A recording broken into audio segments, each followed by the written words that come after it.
میں محسوس کر رہا تھا. مجھے محبت ہو گئی تھی، اور وہ بھی اس لڑکی سے جو ایک دن بعد میری شریک حیات بننے والی تھی. شاید اس سے زیادہ خوبصورت کوئی احساس ہو ہی نہیں سکتا.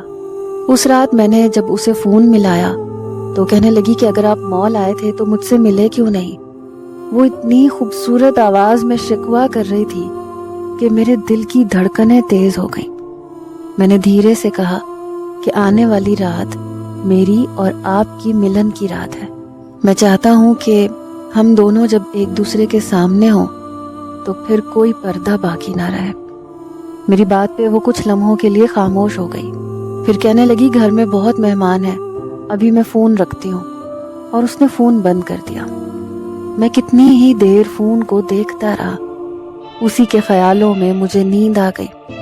پھر اگلے دن میں بارات لے کے دھوم دھام سے اپنے گھر والوں اور دوستوں کے ساتھ پاکیزہ کی دہلیز پہ پہنچ گیا، جو میرے دل کی ملکہ بن گئی تھی.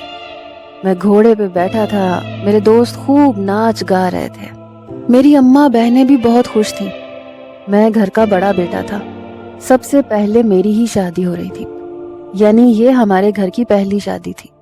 اس لیے میری ماں نے کسی چیز میں کوئی کمی نہیں چھوڑی تھی. ناچ گانا رکا تو میں گھوڑے سے اترا اور شادی ہال میں داخل ہونے لگا.